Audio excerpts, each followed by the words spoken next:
고금소총과 야담. 덩덕새.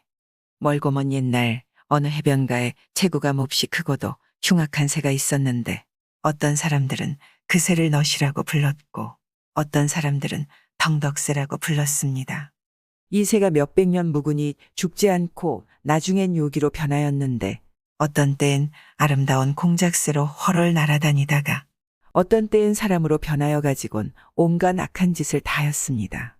하여 바다로 고기 잡으러 나가는 사람은 누구나 다 덩덕새를 만날까봐 겁나하였습니다. 그 시절 소골이라는 어느 한 산골에 두 모자가 살고 있었습니다. 그런데 그 어머니가 늙음하게 습증이라는 병에 걸려 매일매일 고통 속에서 부대끼고 있었습니다. 아들은 근처에 잘한다는 의사들은 다 청해 보았건만 약은 효험이 없고 병은 날마다 더해만 갔습니다. 그러던 어느 하루 어머니는 아들을 앞에 불러 앉혔습니다.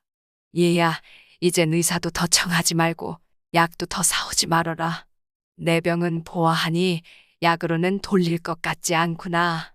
구차한 살림에 너에게 고생만 시킬 게 있느냐? 어머니는 아들의 손목을 꼭 잡았습니다. 어머니, 그게 무슨 말씀이십니까?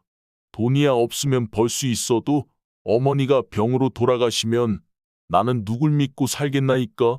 아들은 어머니 품속에 얼굴을 파묻고 흐느끼며 말을 잇지 못하였습니다. 어머니는 아들의 머리를 쓰다듬으며 한숨을 짓더니 가슴 속에 넣어두고 죽을 때까지도 하지 말자던 말을 끝내 꺼내고야 말았습니다. 원래 내 이 병은 어릴 적 바닷가에서 얻은 병이다.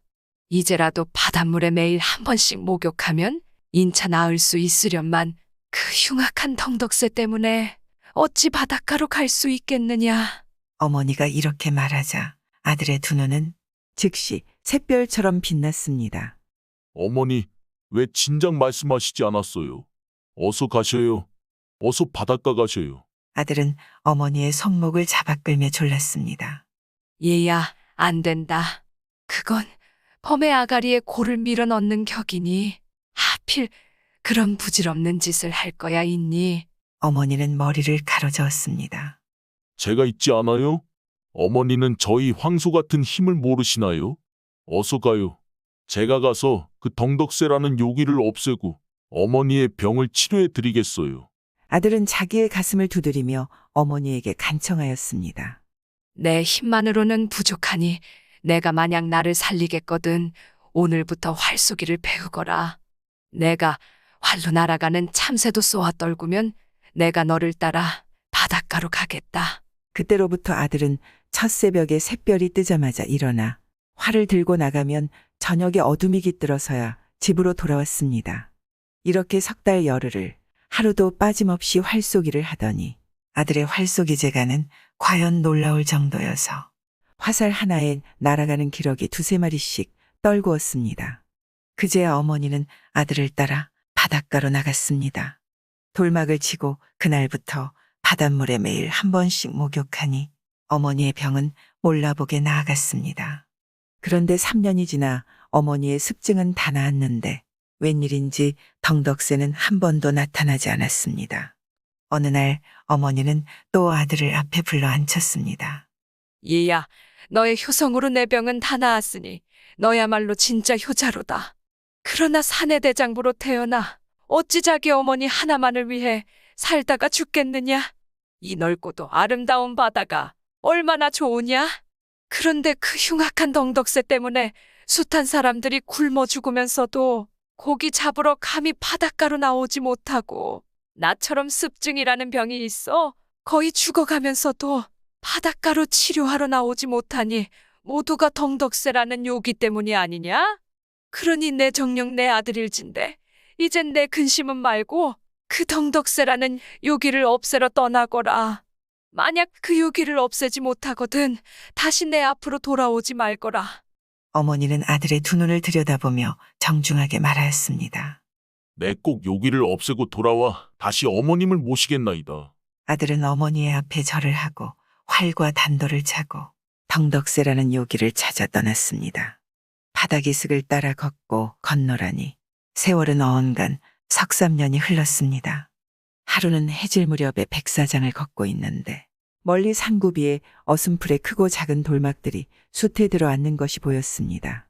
젊은이가 가까이에 다가가 살펴보니 사람의 힘으로는 도저히 움직이기 어려울 큰 돌들을 쌓아서 만든 돌막들인데 가운데 골막이 제일 크고 그 양편에 올망졸망 작은 돌막들이 바다 쪽을 향해 줄을 지어 앉아 있었습니다.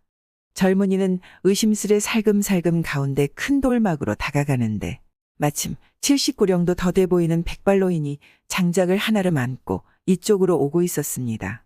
젊은이는 얼른 활을 벗겨들고 활촉을 메우며 나직하면서도 위험 있게 물었습니다. 사람이요? 귀신이요? 노인은 대답 대신 황급히 손가락을 입가에 가져다 대곤 큰 돌막을 가리키며 두 팔을 벌려 날개치는 흉내를 내었습니다.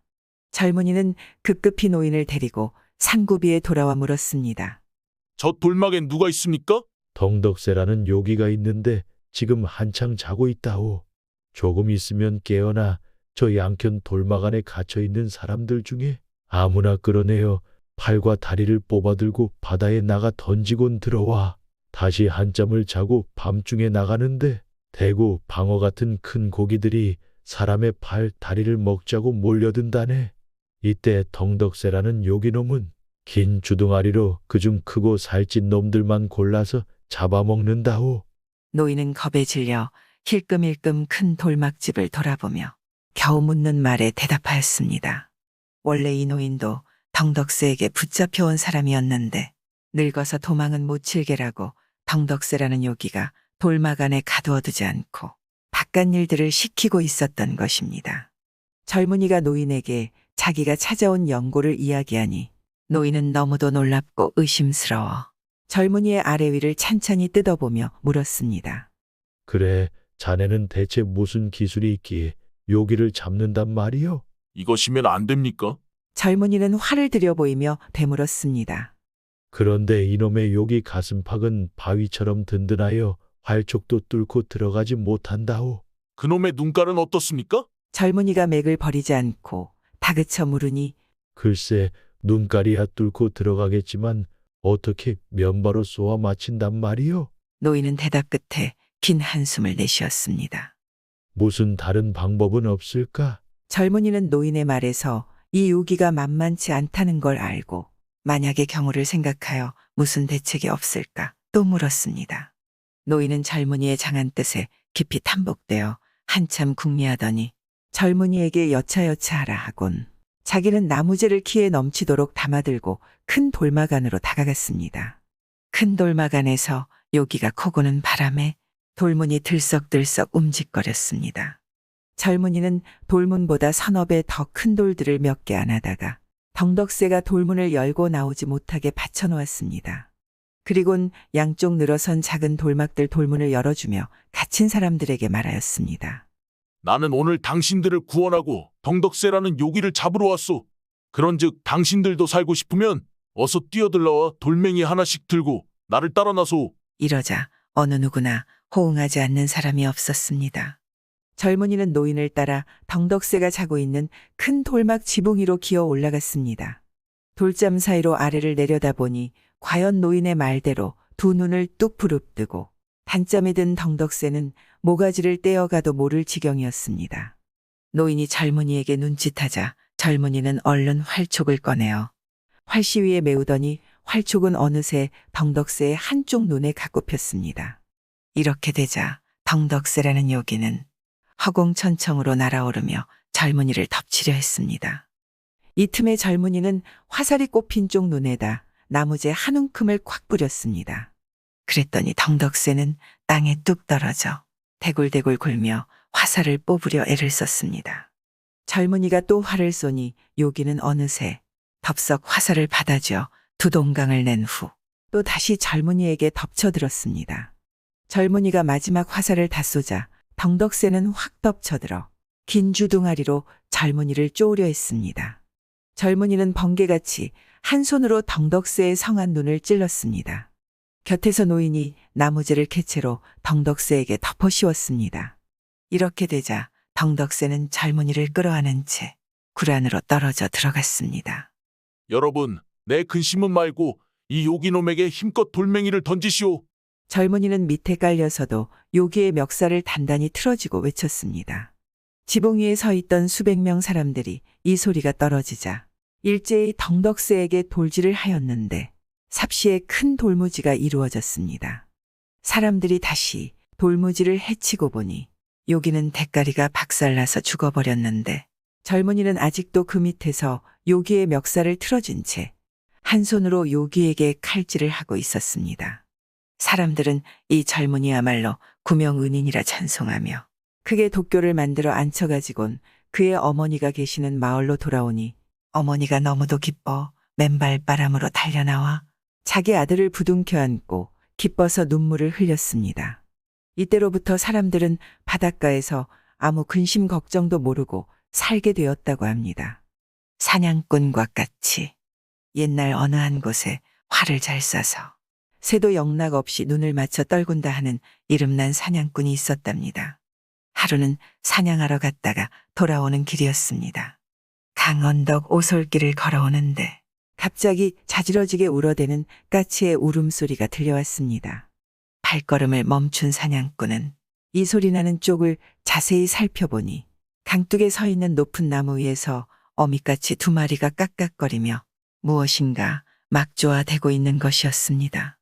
손채양으로 저녁 햇빛을 가리면서 바라보니 보기도 끔찍한 구렁이 1마리가 까치 둥지의 새끼를 잡아먹으려고 독을 들이며 나무 위로 올라가는 것이었습니다. 하, 그런 까닭이었군.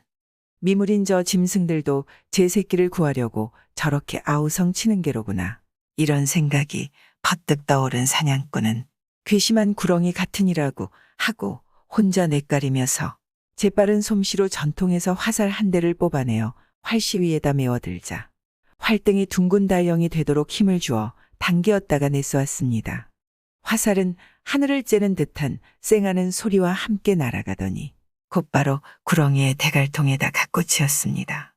구렁이는 화살과 함께 흘러가는 강물에 철썩 떨어지더니 세차게 치는 물살에 휩싸여 들어가고 말았습니다.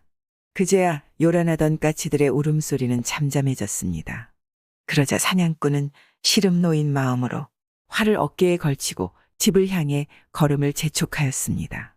그는 걸으면서도 줄곧 생각하였습니다. 이 2까치가 비록 철없는 짐승이긴 하지만 그처럼 흉악한 구렁이와 죽기 살기로 맞서 싸울 수 있게 된 그 힘은 다름 아닌 제 새끼에 대한 지극한 사랑이라는 것을 새삼스럽게 느끼게 되었더랍니다. 구렁이를 쏘아 죽인 이런 일이 있은 몇 해 후였다고 합니다. 사냥꾼네 집에는 뜻밖에도 불행이 닥쳐들었습니다. 그날 사냥꾼네 집에서는 민물고기를 사다가 생선국을 끓였는데 생선의 중간 토막을 뜬 국사발은 사냥꾼의 밥상에 놓였고 생선 대가리는 아들의 국사발에 담겨져 있었습니다. 사냥꾼의 아들은 어느 때나 물고기를 먹을 때면 이리 뒤적 저리 뒤적 수저로 뒤적이면서 뼈들의 생긴 모양을 깐깐히 캐어보고 나서야 먹곤 하였답니다. 이날에도 아버지가 상을 물릴 때까지 그냥 고기 대가리를 뒤적이고 있던 아들이 갑자기 아버지, 물고기 대가리에 활촉이 있어요. 라고 외쳤습니다. 고기 대가리에 활촉이 있다는 아들의 외침에 아버지는 신기한 생각이 들어 아들의 젓가락 끝에서 그 활촉을 받아들고 등불 아래에 가서 이모저모 자세히 살펴보았습니다. 웬 참 신기한 일도 있지. 어떻게 되어 생각지도 않은 물고기 대가리에 내 활촉이 꽂혔을까? 라고 중얼거리면서 곰곰이 생각하고 생각한 끝에야 오, 그렇지. 하고 몇 해 전에 있은 일을 어슴풀에 생각하게 되었습니다. 그러고 보니 이 활촉은 다름 아닌 까치둥지로 올라가던 그 구렁이의 대가리에 박혔던 자기의 활촉이 분명하였습니다. 그런즉 내가 방금 먹은 것은 생선국이 아니라 물고기로 환생한 구렁이국이었군. 이미 다 먹은 후야 할 수 없지만 아무도 그 국에다 숟가락도 대지 말아야 하오. 라고 집안 식구들한테 타이르던 사냥꾼은 불시에 구역질이 나서 밖으로 뛰어나가더니 토하기 시작하였습니다. 열물이 나올 때까지 토하고 토했으나 구역질은 좀채 멋지않아 장밤을 계속 토하고 토했습니다. 이런 일로 하여 드러눕게 된 사냥꾼의 온몸은 차츰 부어오르기 시작하였습니다. 의사를 불러다 보이니 구렁이의 독이 이미 온몸에 다 퍼졌다는 것이었습니다. 부은 몸은 물이 차서 숨을 쉬기조차 어려울 지경이라 날이 갈수록 병자의 고통은 더 심해만 가는데 좋다는 약은 다 써봤지만 모두 헛일이었습니다. 백약을 쓰노라니 모셔온 의사인들 그 얼마이랴만 의사마다 하는 말이 더는 희망이 없다면서 도리지라는 형편이다 보니 병은 때가 지나 오늘 내일을 다투게 되는 위험한 고비에 이르렀답니다. 그런데 세상에는 참 묘한 일도 있었더랍니다. 이 집 식구들은 이제 더는 환자에 대한 그 어떤 희망도 요행도 바랄 수 없게 된 딱한 처지였습니다. 미리 상수감까지 다 마련해 놓고 다만 운명하는 시간을 기다리던 그 어느 날의 일이었다고 합니다. 환자가 누워있는 사랑채 문 밖에 갑자기 무리까치들이 울어대는 요란한 소리가 들려왔습니다. 예로부터 아침에 울면 그날 기쁜 일이 있다고 하지 않습니까? 그런데 이런 딱한 환자가 있는 이 집 처지에서는 오히려 불길한 징조라고만 생각되어 마치 까마귀를 쫓기라도 하듯이 허이 하고 까치를 쫓았습니다. 그러나 까치들은 달아나기는커녕 되려 사랑채의 문어기에 더 몰려들어 그냥 울어대는 것이었답니다. 환자는 괴로운 가운데도 무슨 생각이 들었던지 맥없는 팔을 쳐들어 제지하며 겨우 말했습니다. 철없는 짐승일지라도 아마 까닭이 있어서 저럴 것이니 쫓지 말고 창문을 열어놓소. 이리하여 끝에 앉아있던 사람들도 환자의 소원이라고 생각하면서 쌍미다지 창문을 활짝 열어놓았습니다. 문 밖에서 울어대던 까치들은 무리지어 일시에 날개를 퍼덕이면서 환자한테로 날아들더니 저마다 그 부리로 환자의 퉁퉁 부어난 온몸을 어디를 할 것 없이 쪼아대기 시작하였습니다. 이 뜻밖의 봉변에 깜짝 놀란 방 안의 사람들은 환자를 염려하여 까치무리를 몰아내려고 하는데 참 이상도 하지요.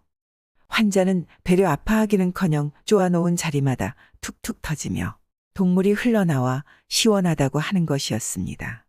까맣게 모여든 까치들이 저마다 그 부리로 쪼아대니 환자의 일시는 그만 상처투성이가 되었고 상처에서 흘러내리는 동물의 요자리는 질펀하게 되었습니다. 그렇지만 환자는 고통이 덜하는지 신음소리도 없어지고 차츰 온몸에 부은 기운도 내리기 시작하는 것이었습니다. 그러자 정신도 차츰 맑아지고 눈전기도 돌기 시작하였습니다. 얼마 동안이나 쪼았던지 까치들은 기진맥진하여 하나하나 문 밖으로 비틀거리며 나가더니만 동물을 토하면서 쓰러지기 시작하던 것이 나중에는 온 마당에 다 쓰러지고 말았습니다. 이 무리까치들은 환자의 동물에 중독되어 다 죽고 만 것입니다. 환자 한 사람은 죽음의 고비에서 이렇게 살아나게 되었으나 그 많은 무리까치들은 한 환자를 구하기 위해 이처럼 죽고 말았습니다. 까치들의 구원을 받아 구사일생으로 소생하게 된 사냥꾼은 새끼까치를 위하는 어미까치의 지극한 사랑에 대해 다시금 생각하게 되었더랍니다. 화살에 맞아 죽은 구렁이는 그처럼 원수를 갚기 위해 죽은 다음에도 물고기로 다시 환생하여서까지 자기를 해치려고 하였지만 그와는 반대로 어미까치의 사랑은 제 새끼를 죽음의 위험에서 구해준 사냥꾼의 은혜를 갚기 위해 하나의 생명도 아닌 무리까치의 목숨을 다 바쳐가면서까지 그 은혜에 보답할 수 있는 큰 힘으로 되었다는 것을 다시금 느끼게 된 것입니다. 병을 털고 일어난 사냥꾼은 참 저까치들이야말로 철없는 짐승이기는 하지만 사람에 못지않은 영물이로다 하고 감탄하면서 죽은 까치들을 한데 모아 매장해 준 다음 전통에서 화살 한 대를 뽑아내어 까치의 무덤 앞에 꽂아놓고 어미까치 사랑을 후손들에게까지 두고두고 이야기하여 왔다 합니다. 베풀기 좋아하는 김생, 청주 선비 김세양은 빈손으로 집안을 일으켜 몸소 천금을 벌었습니다. 일찍이 주성 북문 밖을 지나가다가 성 밑에서 떠돌이 거지를 발견했습니다. 거지는 거적 옆에서 통곡하고 있었는데 자꾸 거적을 들춰보고는 중얼거리며 우는 것이었습니다. 김생이 말을 멈추고 물으니 이렇게 말했습니다. 저는 어머니와 떠돌며 구걸을 했습지요. 그러다 읍내 인가의 협실에 머물며 밥을 얻어먹었는데 어머니께서 갑자기 돌림병에 걸리셨죠. 집주인이 쫓아내니 여기서 돌아가셨어요. 제가 빈털터리여서 염을 하고 묻어드릴 길이 없어 망연자실합니다. 그러고는 울부짖고 발을 굴렀습니다. 그 말을 듣고 김세양은 그를 불쌍히 여겨 성 안으로 들어가 돈 10된 양을 구워 종에게 가져다 주게 했습니다. 집으로 돌아오고 며칠 뒤 상복을 입은 사람이 마을 어귀에서 절을 하고 소원을 빌었습니다. 하늘이시여, 저 댁자 손이 번성하고 영화가 세상에 빛나도록 해주소서. 김세양이 듣고는 종을 시켜 상복 입은 사람을 쫓아내게 했습니다. 그 뒤 거지는 성안 아전 집에 들어가 머슴살이를 하며 재산을 모아 마침내 부자가 되었습니다. 김세양이 죽고 나서 자손들이 비석을 세우려 할 때 그 사람이 자청에 돌을 깎아 보온의 뜻을 표했다 합니다. 또 하루는 김세양이 집에 있을 때였습니다. 매우 추운 겨울날이었는데 어떤 상인이 옷을 얇게 입고 벌벌 떨며 들어왔습니다. 김세양이 찾아온 용건을 물었더니 이렇게 대답했습니다. 저는 이천이 고향인데 객지인 문의에서 부친상을 당했습니다. 시신을 염습하여 고향으로 모실 길이 전혀 없어 이렇게 돈푼이나 얻으려고 왔습니다. 김세양이 그를 측은히 여겨 말했습니다. 이리 추운 날 나가면 반드시 얼어 죽을 거요. 얼마나 원하시오. 그러고는 30냥을 주어 초상을 치르게 했습니다.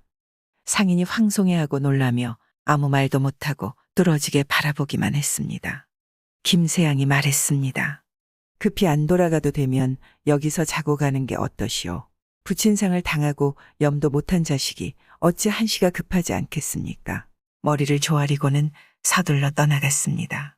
김세양이 자손들에게 말하지 않으니 집안 사람 중에는 이 일을 아는 사람이 없었습니다. 김세양이 죽고 나서 그 아들이 과거를 보려고 과거 답안지를 전문적으로 대신 지어주던 사람을 태우고 성에 들어갔습니다. 그러나 권세가 에게 거벽을 빼앗겼습니다. 김생은 분통을 이기지 못하고 고향으로 향했습니다. 저녁 무렵 죽산의 배감에 이르렀는데 한 초췌한 유생이 먼저 와 있다가 김생을 보고 물었습니다. 행색을 보니 틀림없이 과거를 보러 가는구려. 과거 날이 머지않았는데 어찌 도리어 내려오시오. 김생이 대답했습니다. 향시에 응하고자 하오. 유생이 사는 곳을 물었습니다. 청주에 살지요. 유생이 다시 물었습니다. 청주에 사시면 혹 모산의 김 아무 생원을 모르시오. 그분은 제 선친이라오. 유생이 놀라 기뻐하며 말했습니다. 언제 돌아가셨소? 3년이 지났다오. 유생이 눈물을 펑펑 흘리며 몇 해 전에 은혜 입은 일을 이야기해 주었습니다. 조상을 치르고서 길은 멀고 우환이 연이어 닥치니 찾아뵙지를 못했습니다. 그러나 반드시 보온을 해야 한다는 마음은 가슴에 새겨두고 있었죠.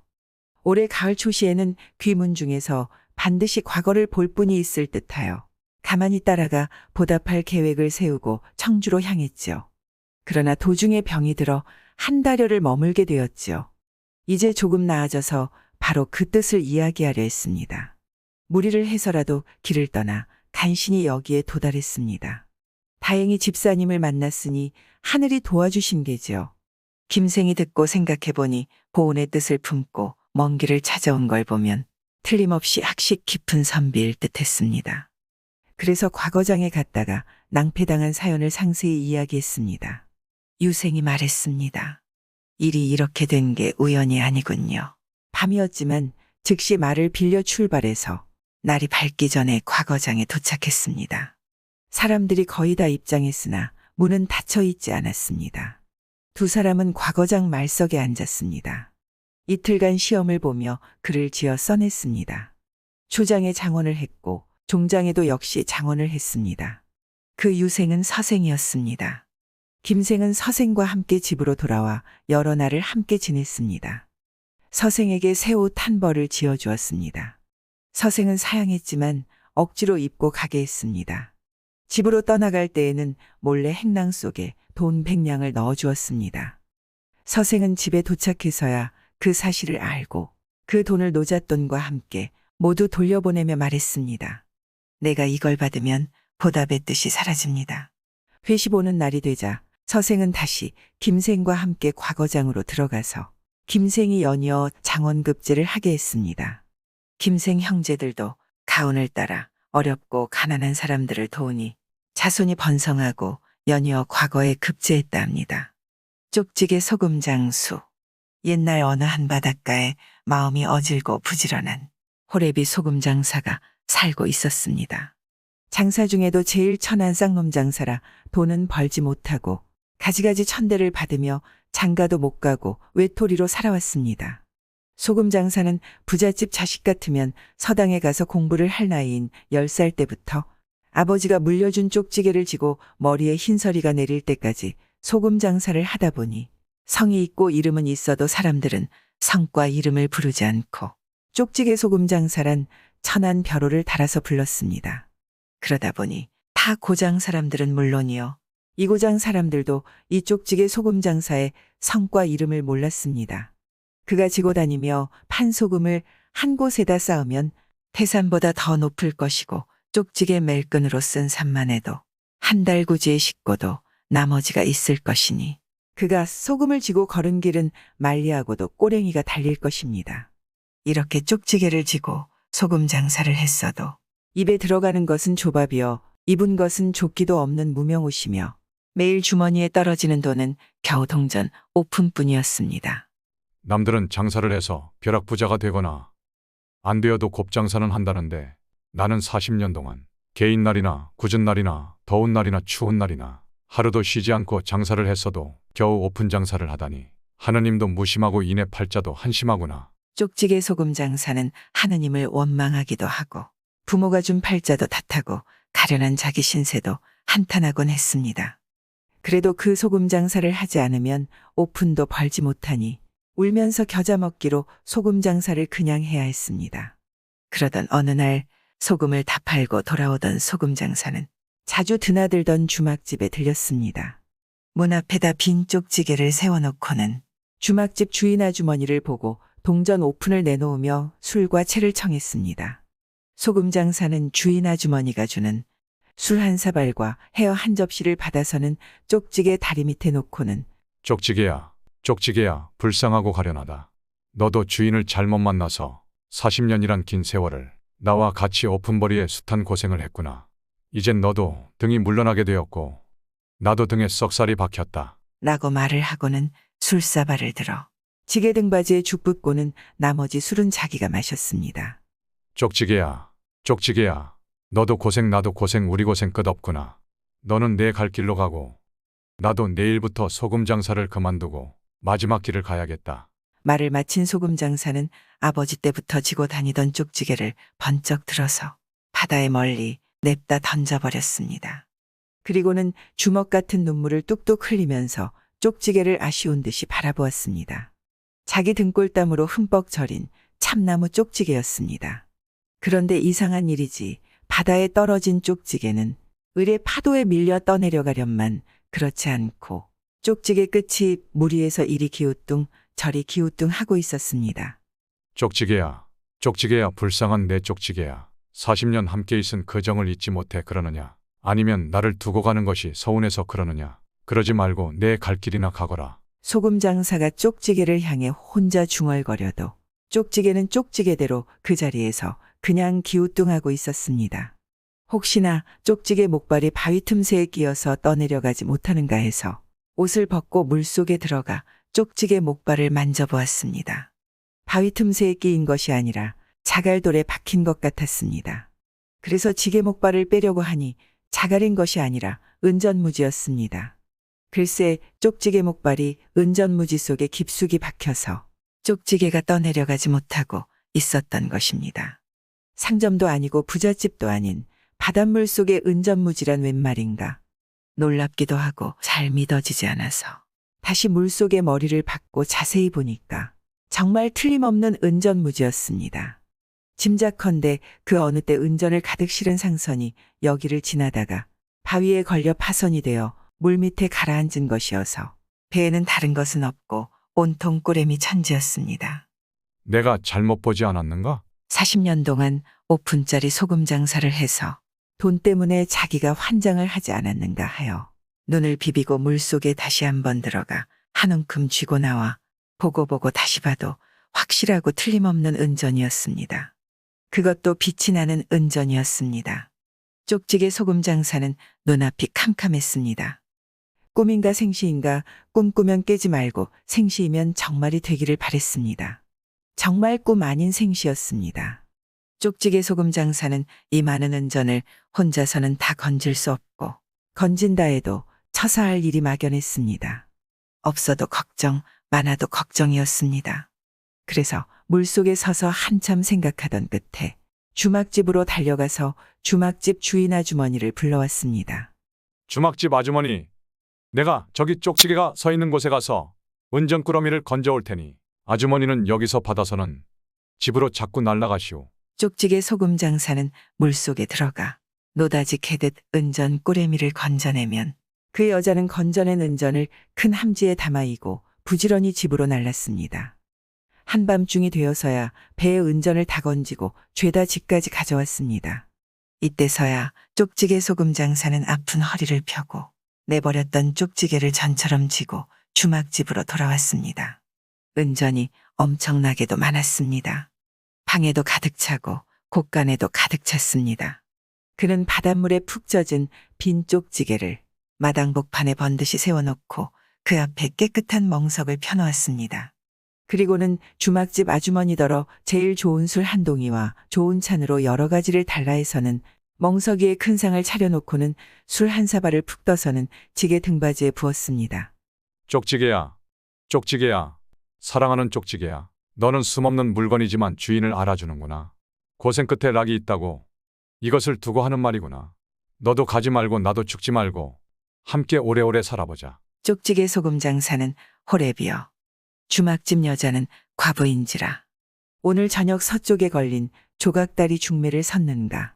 함께 바닷가에서 온 저녁 일한 것이 인연이 되었는지 새날을 택하여 잔치를 하고 부부가 되어 쪽지게는 곳간에 모셔놓고 아기자기 살다가 1년이 지나 귀동이까지 나와서 늙음악 생활의 꽃을 피우더랍니다. 은혜를 갚은 재상. 옛날에 유시인 진사가 있었는데 가난하여 끼니조차 이어가기 어려웠습니다. 더구나 흉년이 드니 생계를 꾸릴 길이 전혀 없었습니다. 긴 여름날을 맞이해서는 닷새 내내 부엌에 불을 피우지 못했습니다. 기갈이 심해 사랑방에 들어누워 있었습니다. 안방이 적막하고 사람 소리가 들리지 않은 지 오래되었습니다. 유진사가 이상하게 여기고 일어나서 들어가 보려 했으나 기운을 차릴 수가 없었습니다. 기어서 안으로 들어가 보니 아내가 무언가를 씹고 있다가 그가 들어오는 걸 보고 황망히 숨기고는 부끄러운 표정을 지었습니다. 유진사가 말했습니다. 당신 혼자만 뭘 먹고 있다가 나를 보고 숨기는 거요. 먹을 수 있는 물건이라면 어찌 차마 혼자만 먹겠습니까? 아까 어지러워 넘어질 뻔했는데 수박씨가 벽에 말라붙어 있는 게 보이더라고요. 그걸 떼어내 깨물어 보니 빈 껍질이었어요. 그래서 한참 탄식하던 중에 당신이 들어와 저도 모르게 얼굴이 붉어졌답니다. 그러고는 손에서 빈 수박씨를 내보이니 서로 더불어 탄식할 뿐이었습니다. 조금 뒤 문 밖에서 여종을 부르는 소리가 났습니다. 아내가 말했습니다. 누가 문 밖에서 종을 부르나요? 한번 나가보세요. 유진사가 기어서 나가보았습니다. 한 관노비가 문 앞에 서 있다가 유진사가 나오는 걸 보고는 절을 올리며 말했습니다. 여기가 유진사님 댁인가요? 그렇네만. 진사님 성함이 아무자가 맞으신지요? 그렇다네. 진사님께서 아무능 참봉에 수망되어 몽점을 받으셔서 망통을 가지고 간신히 찾아왔습니다. 소매 속에서 망통을 내보이는데 과연 자기 이름이 틀림없었습니다. 그러나 전관이 누군지도 모르는 유진사에게 이번 추천은 참으로 뜻밖의 일이어서 꿈인 듯 생시인 듯 한참 어리둥절해했습니다. 이 사람은 틀림없이 나와 동명이인일 걸세. 자네가 여길 잘못 찾아온 거야. 다른 곳을 찾아 자세히 알아보게나. 우리 집은 몹시 가난하고 세상과 인연도 끊은지라 온 성안을 돌아봐도 내 이름을 아는 사람이 없을 걸세. 그러니 정관이 나를 추천했을 리가 있겠는가. 그러고 들어오니 아내가 물었습니다. 누가 찾아왔어요? 유진사가 사연을 이야기해 주었습니다. 그러자 아내가 놀라며 기뻐했습니다. 그렇다면 이제 우리도 살아날 수 있겠네요. 100번 생각해 보아도 그럴 이치가 없다오. 진사로 벼슬을 얻을 사람은 먼저 다른 사람이 이름을 알려줘야만 명단에 오를 수 있는데 나를 추천할 사람이 세상에 어디 있겠어. 서로 말을 주고받으며 반신반의하고 있는데 그 관노비가 또 와서 불렀습니다. 유진사가 나가니 그가 말했습니다. 소인이 이조에 가서 상세히 알아보았습니다. 진사님이 분명합니다. 선대의 직함과 진사하신 연도가 또렷이 증명되오니 만에 하나라도 의심할 게 없습니다. 유진사도 그제야 믿게 되었습니다. 내가 비록 벼슬을 재수받긴 했지만 밥을 먹지 못한 지가 여러 날째라 몸을 움직이기조차 어렵다. 어떻게 가서 임금의 은혜에 감사하며 절을 올릴 수 있겠나. 관노비가 즉시 시장에 가서 쌀과 반찬을 사고 땔감을 조금 구해왔습니다. 급한 대로 먼저 죽을 쏘어 마시게 하여 마른 속을 부드럽게 했습니다.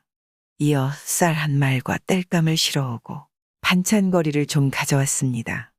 연이어 죽을 마시니 비로소 눈에 무언가가 보이고 걸을 기운이 생겼습니다. 관노비에게 말했습니다. 자네의 구안에 힘입어 살아날 길을 얻긴 했다. 하지만 머리부터 발끝까지 걸친 것이라곤 없으니 장차 어떻게 숙배를 드리러 가겠는가. 관노비가 즉시 옷가게에 가서 의관을 빌려왔습니다. 또 그를 시켜 친지 집으로 편지를 보내 관복을 빌려오게 했습니다. 축하하는 사람들이 하나둘 찾아오고 축하를 전하는 종들이 줄을 이었습니다. 썰렁했던 지난날과는 너무나 달라졌습니다. 유진사가 사은 숙배한 후 숙직을 마치고 나오니 즉시 돈과 쌀이 지급되었습니다. 쌀 10말과 뗄나무 한 바리를 경제소 아전에게 납입하여 집으로 보냈습니다. 이조판서에 대해 알아보니 이공 아무개였습니다.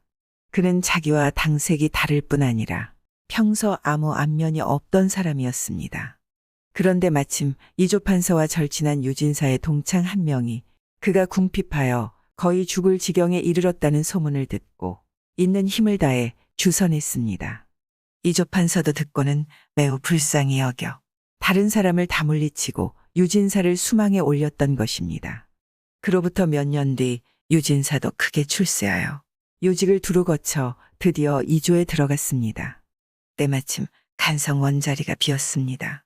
간성은 풍요로운 고장이라 위로는 재상부터 아래로 친척에 이르기까지 그 자리를 구하는 사람이 잠옷 많아 결정하기가 어려웠습니다. 다음 날이면 개정해야 하기에 심히 고민이 되었습니다. 부인이 그의 안색을 보고 걱정이 되어 묻기에 말해주었습니다. 부인이 말했습니다. 대감께 참봉 벼슬을 주선하신 이조판서 집안은 지금 어떠합니까? 이조판서 어른은 이미 돌아가시고 그 아들들은 조적에 올랐거나 음사로 나아갔으니 고을원이 되기에 합당하나 집들이 다 청빈하다오. 대감께서 그 사람을 간성원으로 삼아주지 않으신다면 배은망덕이 될 겁니다. 청탁이 많아도 부디 주저하지 마시고 그 사람을 수망으로 올려야만 가히 벼슬을 주신 옛 은혜에 대한 보답이 되겠죠. 대감 수박씨 씹던 그날을 어찌 생각하지 않으십니까? 유진사가 듣고 크게 깨달았습니다. 그렇게 하리다. 다음 날 도정에 전 이조판서의 아들 이 아무개를 간성원의 수망으로 올려 몽점을 받게 했다 합니다. 돈으로 양반을 산 부자. 간성에 한 양반이 있었는데 현명하면서도 글 읽기를 좋아하니 새로 부임하는 군수마다 반드시 그의 집에 친히 가서 예를 올렸습니다. 그는 가난하여 해마다 고을의 환곡을 타먹었으니 그게 쌓여 천포나 되었습니다. 군수는 그가 가난해 환곡을 갚지 못할 줄 알고 독촉하지 않았습니다. 하루는 관찰사가 이 지역에 순시를 와서 환곡 장부를 살피다가 크게 노해 말했습니다. 어떤 양반이 군량을 이렇게 축낸단 말이냐. 관찰사는 양반을 감옥에 가두어 엄하게 독촉하라고 명했습니다. 군수는 양반을 무척 측은히 여겼지만 어쩔 수 없었습니다. 양반도 밤낮으로 울부짖기만 할 뿐 아무런 수가 없었습니다. 양반의 처가 욕하며 말했습니다. 평생 책 읽는 것만 좋아하더니 관청의 환곡 갚는 데는 아무 도움도 안 되는구나. 쯧쯧 양반아 이 양반아 한 푼 어치도 안 되는구나. 그 마을 부자 한 사람이 혼자 생각했습니다. 양반은 가난해도 언제나 존경받고 영화를 누리는데 나는 부유해도 언제나 비천하기만 해. 양반을 보면 굽신굽신 어쩔 줄 모르고 마당으로 기어가서 절을 하고 땅에 코를 대고 무릎으로 기어가는 등 모욕을 당하지. 요즘 그 양반이 가난하여 환곡을 갚지 못해 큰 공경을 당하고 있으니 양반 신분을 보존하기 어려운 형편인 것 같아. 내가 양반을 사서 가져야겠어. 마침내 양반 집으로 가서 환곡을 갚아주겠다고 청하니 양반이 크게 기뻐하며 받아들였습니다. 부자는 바로 그 자리에서 관가로 환곡을 보내주었습니다. 군수가 깜짝 놀라 기이하게 여겼습니다. 그래서 직접 양반의 집으로 가서 그를 위로하고 환곡을 갚게 된 사정을 물어보기로 했습니다. 그런데 그의 집으로 갔더니 양반은 번거지를 쓰고 짧은 옷을 입고 길에 엎드려 소인이라고 자칭했습니다. 군수가 깜짝 놀라 그를 부축해주며 말했습니다. 어째 이처럼 스스로를 폄하하고 욕되게 하시나요? 양반은 더욱 두려워하며 머리를 조아리고 엎드려 말했습니다. 황송하옵니다. 소인이 스스로를 욕되게 하는 것이 아니옵니다. 양반을 팔아 환곡을 갚았으니 이제 마을의 부자가 양반이옵니다. 소인이 어찌 다시 옛 호칭을 모칭하겠습니까? 군수가 탄식하며 말했습니다. 군자로다 부자여. 양반이로다 부자여. 부자이면서도 인색하지 않으니 의롭도다. 남의 어려움을 중하게 생각해주니 인자하도다. 비속함을 싫어하고 존귀함을 흠모하니 지혜롭도다. 이와 같으니 그는 진정한 양반이로다. 그러나 두 사람끼리만 사사로이 약속하고 문건을 만들지 않으면 소송의 여지를 남기게 되지. 내가 고을 사람들과 약속해 증인을 서고 문건을 만들어 군수로서 서명하여 이 약속에 신뢰를 부여하겠다. 군수는 관하로 돌아와 간성 고을의 사족과 농민, 상인, 공인 등을 다 불렀습니다. 이들이 관하 마당에 모두 모이자 군수는 부자를 향소 오른편에 앉게 하고 양반을 공영 아래에 서게 하고서 이런 증서를 만들었습니다. 모년 모월 모일 명문을 짓노라. 양반을 팔아 관곡을 갚은 사단이다. 그 값은 1000곡이다. 무릇 양반이란 이름은 종류가 많으니 그를 읽으면 살아 하고 벼슬을 하면 대부라 하며 덕이 있으면 군자라고 부른다. 무반은 서쪽에 서고 문반은 동쪽에 서니 그래서 양반이다. 비속한 일은 끊어내버리고 옛사람을 본받아 뜻을 고상하게 가질지어다. 눈은 코끝을 내려다보고 발꿈치를 모아 궁둥이를 받쳐야 하느니라. 동네바기를 얼음판에 밥 굴리듯 외우고 고문진보는 깨알처럼 베껴 쓰느니라. 배고픔을 견디고 추위를 참으며 입으로 가난을 이야기하지 말아야 한다. 노비를 부를 때는 길게 소리내고 천천히 신을 끌며 걷느니라. 손으로 돈을 잡지 말 것이며 쌀값을 묻지도 않는다. 여름이라도 맨발로 다니지 말며 밥 먹을 때도 맨상투를 해서는 안 되느니라. 분해도 철을 때리지 말고 노여워도 그릇을 던지지 않느니라. 병들어도 무당을 부르지 않고 제사를 지낼 때도 중을 데려오지 않는다. 소를 잡지 않으며 도박도 하지 않는다. 무릇 이 모든 행동에서 양반에 어긋나는 점이 있거든.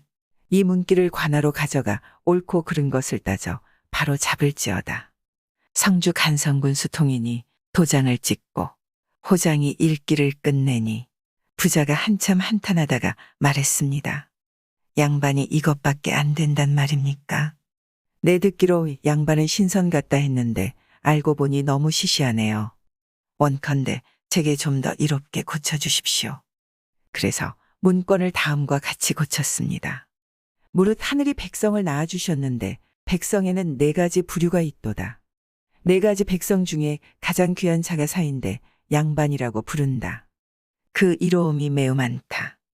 농사짓지 않고 장사하지 않으면서 문사를 대강 섭렵하면 크게는 문과에 급제하고 작게는 진사가 된다.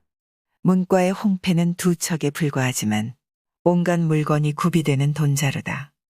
30의 진사가 되어 초임을 얻더라도 이름 있는 음관이 되고 더 자라면 옥남이 되나니 부채로 의장의 한 가지 바람에 귀밑이 휘어지고 요령 소리에 배가 불러온다. 방에는 기생이 귀고리 치장을 하고 마당에서는 우는 학을 기른다. 시골 사는 궁한 양반이라도 이웃집 소를 가져와 먼저 마음대로 경작할 수 있으니 마을 백성 중 그 누가 나를 감히 욕하랴. 너희 코에 잿물을 들이붓고 상투를 뒤틀고 수염을 뽑더라도 감히 원망하거나 탄식하지 못할 것이다. 부자가 문건을 받아들고는 혀를 내두르며 말했습니다. 그만두시오. 그만두시오. 맹랑합니다 그려. 장차 나를 도둑으로 만들 작정이요. 부자가 고개를 설레설레 흔들며 떠나니 평생토록 양반 일에 대해서 감히 다시 말하지 않았습니다. 복을 가져온 과부. 옛날에 한생원이 있었습니다. 그 집이 동소문 밖에 있었는데 집안이 너무 가난해 나물과 거친 밥으로도 끼니를 이어갈 수가 없었습니다. 날마다 성균관 식당에 가서 아침 저녁 남은 것을 갖고 와 식구들을 먹이곤 했습니다. 하루는 소매에 밥을 넣고 어두운 길로 돌아오다가 중간에 한 미녀를 만났습니다. 미녀가 뒤따라오자 생이 돌아보고 말했습니다. 뭐하는 사람인데 나를 따라오는 거요? 여자가 말했습니다. 당신과 함께 가서 당신을 위해 기출을 받들고 싶어요. 생이 말했습니다. 우리 집이 매우 가난해. 하나뿐인 저도 배를 골려 울게 만드니 걱정인데 하물며 어찌 첩까지 둘 수 있겠소. 낭자가 나를 따라온다면 필시 예상의 귀신이 될 테니 그런 생각일랑 절대 하지 마시오. 죽고 사는 것은 수명에 달렸고 가난하고 부유해짐은 하늘에 달렸지요. 비가 크게 이르면 태가 오고 때가 되면 바람이 불어주지요. 위수에서 고기 낚던 강태공은 팔순에 서백의 수레를 탔고 다 떨어진 옷 입던 소지는 하루아침에 육국 재상의 관인을 찾지요. 그러니 한때의 공공으로 어찌 평생을 단정하려 하나요? 여자는 내쫓아도 떠나지 않고 생의 집까지 따라왔습니다. 생은 부득이 그 여자를 자기 집에 살게 하고 잠자리를 함께 했습니다. 다음 날 여자는 가져온 돈꾸러미로 양식과 뗄나무를 사와서 아침밥을 지어 바쳤습니다. 다음 날도 또 그렇게 했습니다. 이로써 부부는 배고픔을 면할 수 있었습니다. 여자는 돈을 다 쓰니 또 돈을 가져와 공양을 이어갔습니다. 4-5달이 지나자 여자가 생에게 말했습니다. 이곳은 너무 외져 사람이 살기에 좋지 않아요. 성 안으로 들어가 사는 게 어때요? 생이 말했습니다. 그곳에는 살 집이 없는데 어쩌겠어. 여자가 말했습니다. 성 안으로 들어가시려고만 한다면 집 없는 게 무슨 걱정인가요? 하루는 노비 7-8명이 가마 2개와 말 2匹를 이끌고 왔고 청이동자 하나는 당나귀 1마리를 끌고 왔습니다. 여자는 장롱을 열어 새 옷들을 꺼냈습니다. 한 벌은 본처에게 주고 또 한 벌은 자기가 입고 다른 한 벌은 생이 입게 했습니다. 처와 첩은 각각 가마에 타고 생은 당나귀에 올라 그 뒤를 따랐습니다. 어느덧 한 집에 이르자 처와 첩이 곧바로 안채로 들어가고 생은 바깥마당을 돌아다녔습니다. 처마와 집채가 웅장했고 화초가 우거졌습니다. 문득 어린 종이 생을 안으로 맞이했습니다. 처는 안방에 있고 첩은 건넌방에 있었습니다. 날마다 쓸 그릇과 살림살이가 다 갖춰져 있고 앞에 있는 노비들은 심부름을 시키기에 충분했습니다. 생이 물었습니다. 이게 누구 집이요? 여자가 웃으며 말했습니다. 대나무를 감상하는데 구태여 주인을 물을 필요가 있나요? 사는 사람이 곧 주인이지요. 이로부터 먹고 입을 것이 풍족해지고 넓은 데서 사니 야윈 얼굴이 다시 번드레해졌습니다. 강남 부흥도 부럽지 않았습니다. 이때의 이동지라고 불리는 사람이 왕왕 이곳에 와서 첩을 만났는데 가까운 친척이라 했습니다. 그 외에는 왕래하는 사람이 없었습니다. 하루는 여자가 생에게 말했습니다. 낭구님, 어여쁜 첩을 또 얻고 싶지 않으세요? 생이 놀라 말했습니다. 낭자를 만난 이후로 낭자의 힘에 의지하니 이 한 몸이 편안하고 부유해졌어. 만사가 다 만족스러운데 내 어찌 다른 소망을 바라겠소. 여자가 말했습니다. 내가 동몽을 요구하는 것이 아니라 동몽이 나를 요구하죠. 하늘이 주시는데 받지 않으면 도리어 재앙을 받게 된답니다. 그러면서 강하게 권하니 생이 말했습니다. 일단 아내와 상의하여 처리하겠소. 처가 말했습니다. 이런 첩이라면 10명을 두더라도 무슨 문제가 생기겠어요. 그래서 생이 허락했습니다. 어느 날 저녁 한 젊은 부인이 달빛을 받으며 걸어왔습니다. 두 여종이 그녀를 인도했는데 용모가 절색이고 행동거지도 단아하고 깨끗했습니다. 부끄러운 자태를 가득 드러냈으니 결코 상천의 부류가 아니었습니다. 생이 그녀를 한번 보고 놀라고 또 반가워했으니 마침내 잠자리의 즐거움을 누렸습니다. 여자가 말했습니다. 이 사람은 사족의 부녀라. 소첩과 비교될 분이 아니랍니다. 동등한 부인의 예로 대우해 주셔요. 생이 그 말에 따라 그녀를 공경하니 세 여자가 함께 살며 규방이 화목했습니다. 하루는 이동지가 찾아와서 생에게 말했습니다. 오늘 도목정사를 보니 당신이 이조와 병조에서 올리는 후보자 세 사람 중 첫째에 들었다오. 생이 말했습니다. 세상에서 내 이름을 아는 사람이 없고 또 친지도 없는데 누가 나를 청거하겠소. 소식을 전하는 사람이 착각했을 것이오. 이동지가 말했습니다. 내 눈으로 직접 보았소. 내 어찌 당신의 이름을 모르겠소. 능의 노비가 벼슬의 추천됨을 알리는 문서를 가지고 와 머리를 조아리며 물었습니다. 여기가 무택이 맞습니까? 생원이 자기 이름을 보니 과연 틀림이 없었습니다. 놀라고 의아했지만 벼슬길로 나갔습니다. 그들이 절차에 따라 추천을 받아 주와 목을 두루 거쳤습니다. 하루는 생이 여자에게 말했습니다. 내 당신과 같이 산 지 벌써 수십 년이 지나 이제 곧 늙어 죽을 텐데 아직도 당신 내력을 알지 못하오. 전에는 숨길 수밖에 없었다 하더라도 이제는 상세하게 말해주기 바라오. 여자가 탄식하며 말했습니다. 이동진은 소첩의 아버님이십니다. 제가 젊어서 일찍 과부가 되어 음양에 이치도 모르니 부모님께서 불쌍히 여기시다 하루는 제게 말씀하셨죠. 오늘 저녁 문을 나가 처음 만난 의관 차린 남자를 따라가 섬겨라. 첩은 서둘러 나와서 낭구님과 맨 처음 만났죠. 그러니 하늘이 맺어준 인연이 아닐 수 없습니다. 집을 매매하고 산업을 경영한 일은 모두 제 아버님께서 지휘하신 것이죠. 그리고 저 낭자는 모 재상님의 따님이죠. 역시 합궁전의 과부가 되었답니다.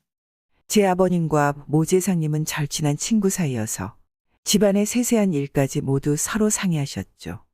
양가에 다 청산과부가 있으니 언제나 저희를 불쌍히 여기고 딸을 생각하는 마음을 서로 나누셨지요. 하루는 제 아버지께서 제게 어떻게 하셨는지 재상님께 말씀드렸더니 재상님께서 한참 동안 고민하는 표정을 지으시다가 말씀하셨죠. 나 역시 그렇게 할 뜻이 있네. 마침내 재상님은 딸이 병들어 죽었다고 시가의 부고를 보내고 산 아래에 가짜로 장례를 치르고서 낭자를 낭구님께 보내셨죠. 예전에 낭구님을 첩벼슬에 추천하신 전관도 그분이셨어요. 생은 이야기를 다 듣고 비로소 그 기이한 만남에 대해 감탄했습니다. 생과 처첩 세 사람은 머리가 하얘질 때까지 함께 늙었으며 자녀도 많이 낳았습니다. 전성지봉을 누렸으며 슬하의 영화도 보았다 합니다. 위성관에서 만난 신선. 정조 이민년과 개축년 사이에 영남 안찰사 김아무개가 가을철 순시를 하다가 함양에 이르러 위성관에서 하룻밤을 묵게 되었습니다.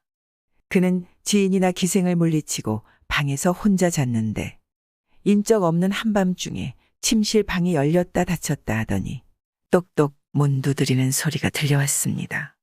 김공이 잠에서 깨어나 물었습니다. 너는 무슨 물건이냐? 사람이냐 귀신이냐? 귀신이 아니라 사람입니다. 그렇다면 사람 없는 깊은 밤에 행적이 어찌 이처럼 수상한가? 아니면 가슴 속에 할 이야기라도 있는가? 비밀리에 드릴 말씀이 있습니다. 김공이 일어나 앉아 사람을 불러 촛불을 밝히려 했습니다. 그러지 마십시오. 행차께서 제 모습을 한 번이라도 보시면 반드시 놀라 두려워하실 겁니다. 앉아서 이야기 나누는 데는 어두운 밤이 방해되지 않을 것입니다. 얼마나 괴상한 모습이길래 촛불조차 켜기 싫어하시오. 온몸에 털이 났기 때문입니다. 김공이 그 말을 듣고 더욱 놀랐습니다. 그래서 물었습니다. 당신이 사람이라면 무슨 사연으로 온몸에 털이 났단 말이오? 저는 본디 상주의 우주서입니다. 중종 때의 명경과에 급제하여 한양에서 벼슬을 얻고 정암 조선생께 집지를 드리고 여러 해 동안 배웠습니다. 기묘사화를 당해서 김정, 이장곤 등 여러 유생이 잡혀갔을 때 한양에서 도망쳤습니다. 시골집으로 가면 반드시 관가에서 조사 나와 체포해 갈 것 같아 곧바로 지리산으로 들어갔습니다. 여러 날 굶주린 끝에 깊은 계곡에 들어가니 호구지책이 더 막막했습니다. 가끔 시냇가에 보드라운 풀이라도 있으면 곧 깨서 씹어 먹었고 산과실이 있으면 따먹었습니다. 처음에는 배가 차고 요기가 되었지만 조금 뒤 똥을 누면 모두 설사로 쏟아져 나왔습니다. 이렇게 하며 거의 대여섯 달이 지나자 점점 온몸에 털이 나기 시작했는데 긴 것은 몇 촌이나 되었지요. 그러자 걸음걸이가 나는 듯 빨라졌고 천길 절벽도 어려움 없이 뛰어넘을 수 있어 원숭이와 다름없어졌습니다. 매번 스스로 생각하기를 세상 사람들이 나를 보면 괴상한 짐승이라 할 것 같아 감히 산 밖으로 나갈 계획을 세울 수가 없었습니다. 나무꾼이나 목동을 만나면 언제나 몸을 숨겼지요. 오랫동안 깊은 계곡과 층층 바위 사이에 살며 간혹 달 밝은 밤이면 혼자 앉아 예전에 읽던 경서를 음송하고 신세를 생각하니 저도 모르게 한심해져서 눈물을 뚝뚝 흘리기도 했습니다. 그러나 고향의 부모 처자를 회상하면 모두 다 돌아가신지라 더 이상 고향으로 돌아갈 마음이 생겨나지 않았습니다. 이렇게 세월을 보내니 산중에 무서운 존재인 맹호나 독사도 저에겐 두려운 존재가 아니었습니다. 유일하게 두려운 존재는 포수였으니 낮에는 숨었다가 밤에 돌아다녀야 했습니다. 형체야 이미 변했지만 사람의 마음은 아직 사그라들지 않았기에 늘 세상 사람을 한 번 만나서 세상 일을 물어보고 싶었지만 이런 괴상한 모습으로는 감히 모습을 드러낼 수가 없었습니다.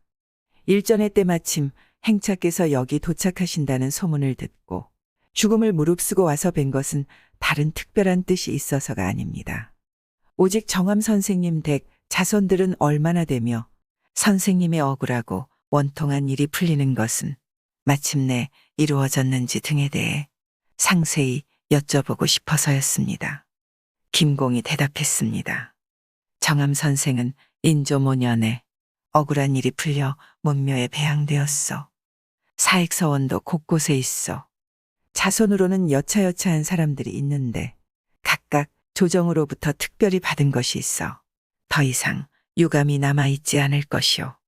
그 사람이 기묘사와의 전말을 물어보니 김공이 하나도 잊지 않고 일일이 상세하게 말해주었습니다.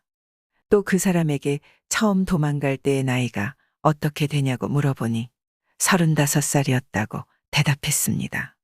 지금부터 기묘년까지는 거의 300여 년이 되는데 그렇다면 당신 연세는 근 400여 세가 되는군요. 그동안 깊은 산골에서 세월을 보냈기에 나 역시 몇 년이나 지났는지 모릅니다. 김공이 말했습니다. 당신이 거처하는 굴이 여기서 멀 텐데 어떻게 해서 이렇게 빨리 오셨어? 기운을 내서 걸을 때는 층암절벽이라도 나는 원숭이처럼 빠르게 뛰어넘으면서 가면 눈 깜짝할 사이에 10여 리를 갈 수 있지요. 김공은 그 이야기를 듣고 정말 신기하게 생각했습니다. 그리고 음식을 주려 하니 그 사람이 말했습니다. 음식은 원치 않습니다. 과실이나 좀 많이 주십시오. 마침 방에는 과실이 없었고 밤중에 어디서 가져오기도 어려워 김공이 말했습니다. 지금 갖고 있는 과실이 없구려. 내일 밤에 다시 오신다면 꼭 마련해 두겠소. 다시 오실 수 있겠소. 가르침대로 하겠습니다. 그 사람은 즉시 작별을 고하고 홀연 떠났습니다. 다시 온다고 약속했기에 김공은 몸이 편치 않다고 핑계대고는 위성관에 하루 더 머물렀습니다. 아침 점심 다담상에서 과일 접시는 모두 남겨두고 그를 기다리니 과연 밤이 깊어지자 그 사람이 다시 왔습니다. 김공이 자리에서 일어나 영접하고 과일 접시를 내어주니 그 사람이 크게 기뻐하며 다 먹고서 말했습니다. 다행히 한 번 포식겠습니다. 김공이 말했습니다. 들으니 지리산에는 과실이 많다 하던데 당신은 끼니는 잘 이어 드실 수 있어. 가을 나뭇잎이 떨어질 무렵 밤에 줍는 잡다한 과실이 서너 무더기는 되는데 그것을 양식으로 삼지요. 풀을 먹어야 했던 처음의 고달픔은 이제 모면했습니다. 과실만 먹지만 기력은 처음 풀을 먹던 때에 비해 조금도 약해지지 않았죠. 맹호가 바로 앞에 있다 해도 손으로 치고 발로 차서 잡을 수 있습니다. 그 사람은 김효년 이야기를 다시 한바탕 토로하다가 감사 인사를 하고 떠났습니다. 김공은 평생 동안 한 번도 남에게 이 이야기를 하지 않았는데 임종이 다가오자 자제들에게 말했습니다. 옛날에 털난 여자가 있다더니 그게 이상한 일은 아니다. 마침내 이를 글로 기록하게 했습니다. 구독과 좋아요, 알람 설정 부탁드리옵니다.